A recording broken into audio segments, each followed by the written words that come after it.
ये है वॉक्सफाइन, आवाज और अल्फाज का नशा। और दोस्तों, आज हम आपके लिए लेकर आए हैं दास्ताने इश्क। वैसे तो इश्क की बातें हम करते ही रहते हैं, पर इस बार हम आपके लिए लेकर आए हैं सुबोध जाजी द्वारा लिखित दास्ताने इश्क, जिसका पहला भाग आज आपकी नजर।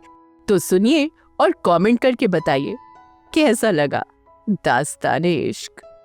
वैलेंटाइन डे आने को है और मैं अकारण ही उत्साहित हूँ। इश्क पर मेरा कुछ कहना उतना ही हास्यास्पद और अप्रासंगिक है जितना कि मेरे बालों के रखरखाव के लिए सलाह देना। लेकिन हिंदुस्तानी हार नहीं मानता, उस पर भी सिनेमा देखने वाला हिंदुस्तानी तो कभी नहीं। मेरी मदद को जंजीर से निकलकर शेर खां साहब खुद आ गए।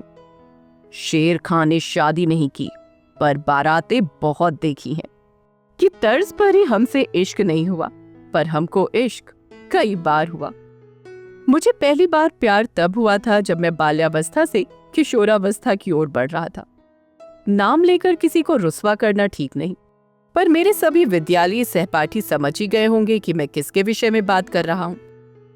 मेरा जीवन अंतर विरोधों की कहानी रहा है, और ये कब से चल रहा है मुझे खुद पता नहीं। उस काल में भी कुछ ऐसा ही हो रहा था। मेरी प्रिय कविता थी सुभद्रा कुमारी चौहान लिखित झांसी की रानी, और मुझे हो चला था इश्क। वीर रस में इश्क बहुत खतरनाक साबित हो सकता है, और मेरे साथ वही हुआ। मैंने शिक्षक दिवस के मौके पर स्कूल के मैदान में इजहार इश्क कर दिया। झांसी छिन गई। अंग्रेजी माध्यम के स्कूल की हेडमिस्ट्रेस अंग्रेज से कम क्रूर नहीं थी। मुझे विद्यालय से निकाल दिया गया। इसी परिप्रेक्ष्य में मैं डॉक्टर कुमार विश्वास की इन पंक्तियों को भली भांति समझ पाता हूँ। भ्रमर कोई कुमुदिनी पर मचल बैठा तो हंगामा, भ्रमर कोई कुमुदिनी पर मचल बैठा तो हंगामा, कोई ख्वाब मेरे दिल में जो पल बैठा तो हंगामा। अभी तक डूब कर सुनते थे सब किस्सा मोहब्बत का, अभी तक डूब कर सुनते थे सब किस्सा मोहब्बत का। मैं किस्से को हकीकत में बदल बैठा तो हंगामा। मैं पिटाई कुटाई का जिक्र कर प्रेम कहानी में निरर्थक हिंसा नहीं घुसाना चाहता। अपने अपने पिताजी से ऐसा कांड करने पर मिलने वाले प्रसाद की कल्पना कर मेरे हुए सत्कार को समझ लेंगे। फिर दूसरे स्कूल में नाम लिखवाया गया। पर्दा नहीं जब कोई खुदा से उठकर मेरे इश्क का मार्गदर्शक वाक्य हुआ, जाने न जाने गुल ही न जाने, बाग तो सारा जाने है। यूं भी मीर शेरो तहजीब में शकील बदायूनी से ऊपर आते। जीवन बेहतर कट रहा था, पर फिर पता नहीं क्यों नीरज जी की एक किताब पापा के रैक से मेरे हाथ लग गई। फिर उनसे प्रभावित होकर मैं आदमी बनने की दिशा में बढ़ निकला।